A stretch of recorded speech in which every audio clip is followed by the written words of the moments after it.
Ce livre est un livre de voix en fait. J'ai commencé à écrire ce type de portrait quand j'avais 25 ans. C'est comme ça que je suis venu à l'écriture, à essayer de prendre la place d'autres gens.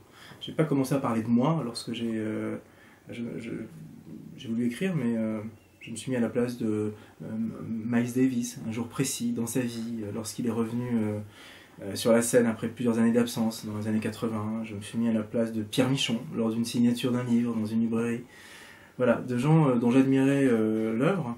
Et puis, 20 ans plus tard, un peu plus de 20 ans plus tard, j'ai eu envie de refaire la même chose parce que, plus que par le récit ou les faits eux-mêmes, ce qui m'intéressait, c'était de restituer des personnages par le rythme de leur langue, en fait, par leur musique. Et ça, c'est quelque chose que je pense que je sais le faire. Alors, je sais le faire à ma manière, mais je pense que plus immédiatement de comprendre les ressorts profonds de la psychologie de quelqu'un, j'en entends la musique.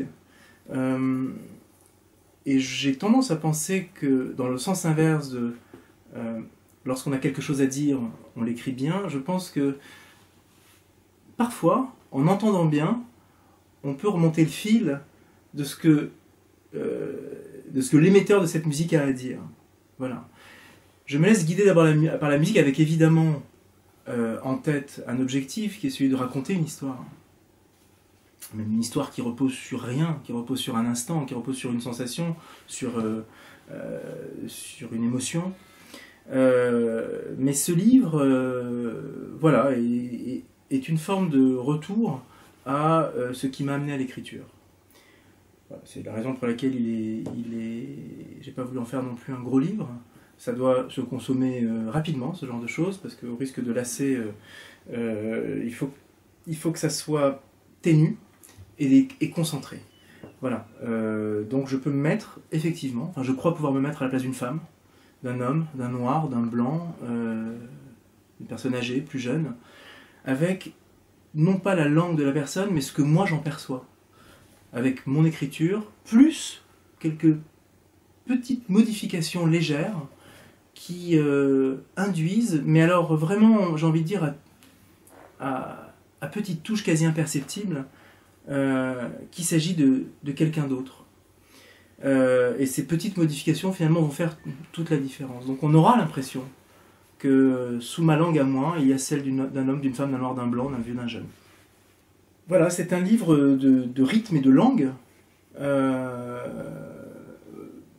Et le projet est celui de reconstituer des personnages, de les faire exister uniquement par leur voix. Voilà.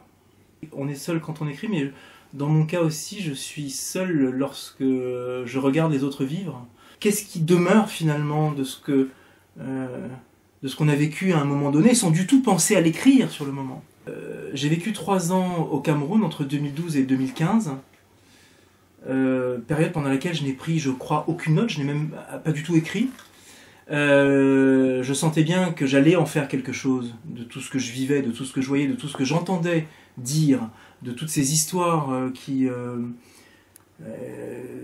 étaient dans l'air. Mais j'en ai pas eu du tout le projet conscient et immédiat. C'est plus tard, vous voyez, c'est en 2018 que paraît le livre.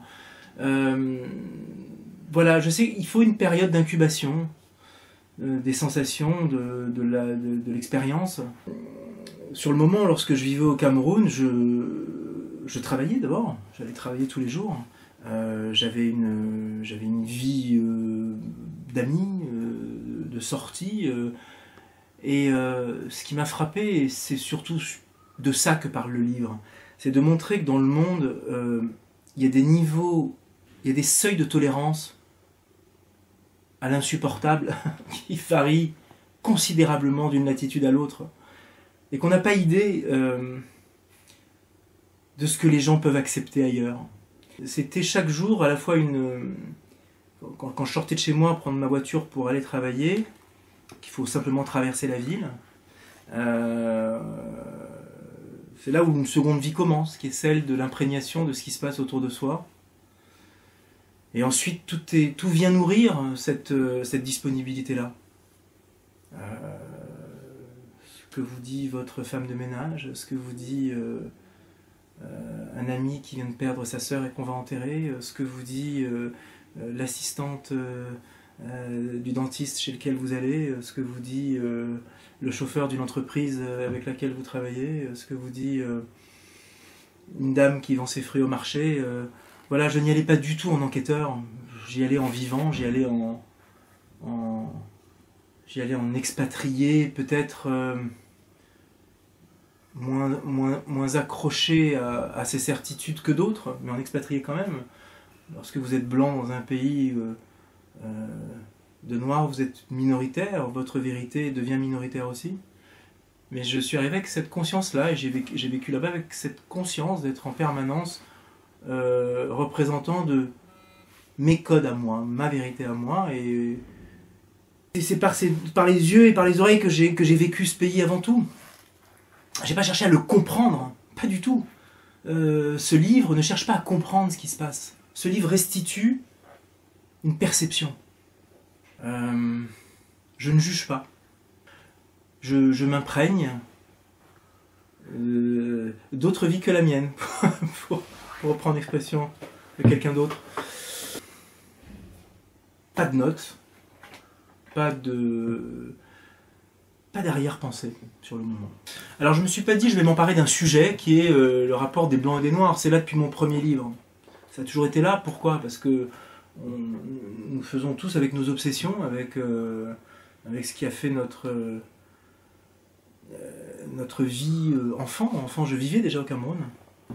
Ma vie a été parcourue de mélanges blanc et noir en permanence, et l'est encore aujourd'hui, donc c'est un sujet qui n'en est pas un, c'est ma vie. Je crois que c'est Modiano qui, dans je ne sais quelle interview, disait qu'on ne choisit pas ces sujets, en fait, en tant qu'écrivain, on fait ce qu'on peut avec ceux qui nous viennent relatifs à nos expériences. Voilà, moi j'ai envie de dire, je ne peux parler et ne veux parler que de ça. Le reste m'intéresse, mais j'ai rien à dire dessus. Ça, j'ai à dire. Donc, de livre en livre, je m'en empare, en tentant à chaque fois d'affiner le regard, en tentant à chaque fois d'affiner la perception, non pas la compréhension. Donc, le rapport blanc-noir, voilà, c'est ce qui m'intéresse de traiter, parce que depuis l'enfance, c'est quelque chose qui m'interroge tout le temps. Alors il y a 15 personnages, donc 15 histoires. À la différence d'une nouvelle plus classique qui partirait d'un point A dans le temps jusqu'à un point Z dans le temps, et A et Z n'étant pas le même temps, il a pu se passer 24 heures, 6 mois ou 20 ans. Moi ça se passe, j'ai envie de dire, le temps des pages, le temps des 5-6 pages qui est consacré à chaque nouvelle. Parfois 10, c'est-à-dire quelques minutes. C'est le temps de la réflexion d'un personnage par rapport à un événement ou une émotion donnée. C'est ça, c'est instantané. C'est pour ça que j'ai appelé ça Attache le cœur. Alors c'est pas écrit sur la couverture, mais juste après, il y a marqué instantané camerounais. Ce sont des nouvelles instantanées. À un moment donné très précis, qu'est-ce qu'un personnage pense? Donc dans ce qu'on pense, il peut tout y avoir. Notre histoire, notre enfance, nos rêves, le ressassement de quelque chose de mal digéré par rapport à une conversation, une vexation, une douleur. Donc c'est ça. Et donc, à partir de cette donnée qui est celle de ce qu'il se passe dans la tête de quelqu'un, ou bien de ce que quelqu'un raconte à quelqu'un d'autre à la première personne, sans qu'on ait le temps d'écouter l'autre répondre, on peut dire beaucoup de choses. C'est là où on raconte son histoire. On peut couvrir une vie entière en quelques pages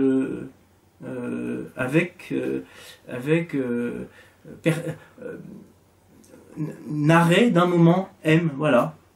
Et c'est ce que j'ai essayé de faire ici.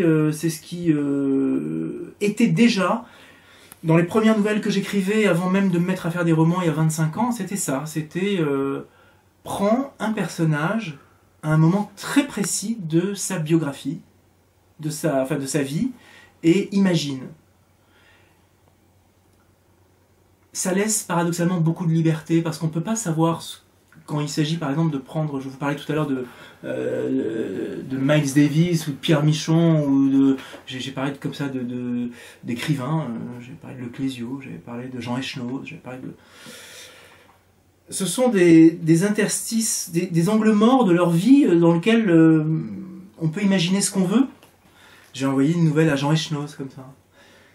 J'étais à l'époque jeune, j'étais étudiant, et Jean Echenoz a reçu cette nouvelle.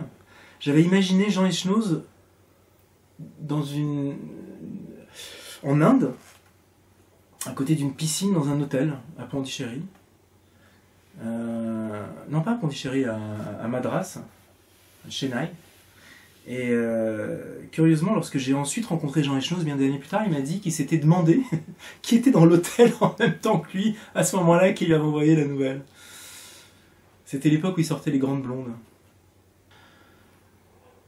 Là, dans ce cas-là, ce sont des anonymes, ce ne sont pas des gens, ce ne sont pas des portraits de gens célèbres. Donc ça me laisse encore plus de liberté. C'est drôle parce que après m'être essayé au roman, et je continuerai de m'y essayer, je pense que ce livre qui est censé être une virgule entre deux romans, est peut-être finalement ce qui me ressemble le mieux en fait. C'est pas toujours les livres auxquels on croit le plus ou dans lesquels on s'investit le plus qui nous révèlent le mieux. C'est peut-être parfois les entre-deux. Et c'est peut-être bien le cas de celui-là notamment. J'ai l'impression moi d'y avoir... voilà, d'avoir... C'est un clin d'œil à cette mise à l'écriture d'il y a 25 ans, un clin d'œil en passant, dans lequel évidemment je me suis tout autant investi dans un roman, mais c'est beaucoup plus court, c'est une série de petits 50 mètres au lieu d'un marathon. Mais je pense que je m'y reconnais parce qu'il y a du langage avant toute chose. C'est difficile la narration, parce qu'on rentre forcément dans la manière, on rentre forcément dans un ton. On rentre forcément, il faut faire l'exercice d'essayer en vain de s'affranchir de nos influences pour la narration. C'est difficile, c'est extrêmement difficile. Là, ça me paraît plus simple, plus naturel, moi, de définir finalement que la narration ne soit déterminée que par le rythme vocal d'un personnage. Ça règle le problème de la manière, puisque il n'y a plus à écrire les ditty et se demander si on utilise le passé simple, le passé composé pour notre narration. C'est écrit au présent, comme on parle. Donc ça nous débarrasse des marquises sorties à 5 heures. Ça nous débarrasse de tout ce dispositif pesant de la narration, et pour finalement ne rester que sur l'essentiel. Je comprends pourquoi je suis revenu aujourd'hui, en tout cas pour ce livre, à ce type d'expression. C'était pour faire un peu table rase de toutes ces tentatives de narration qu'ont été mes romans depuis 20 ans. Oui, ce sont des portraits pessimistes. Il n'y a pas de bon sentiment au sens où c'est pas parce que je parle de l'Afrique que je vais forcément être dans, je le répète, dans la compassion ou dans l'angélisme. Je parle de la violence. Je parle de la violence que vivent beaucoup de gens, quel que soit le côté duquel ils vivent. Il y a un expatrié à l'intérieur qui exprime une forme de violence aussi, un expatrié blanc.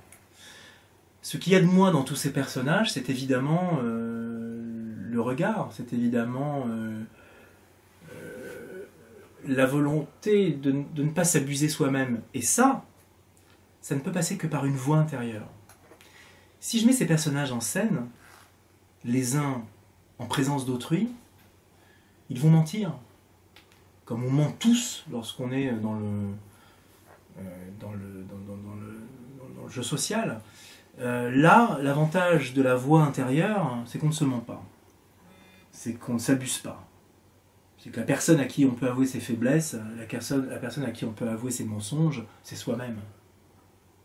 Et c'est en ça que moi, qui m'attache à parler uniquement des relations humaines, c'est ça mes livres, j'essaie de parler le mieux possible, le plus précisément possible de l'entre-les-lignes des relations. L'entre-les-lignes là, c'est notre cerveau. c'est tout ce qu'on n'a pas le cœur ni le courage d'avouer aux autres, mais qu'à soi-même on avoue depuis toujours. C'est plus cette histoire de rythme, de langue, qu'est-ce qu'on fait d'une narration.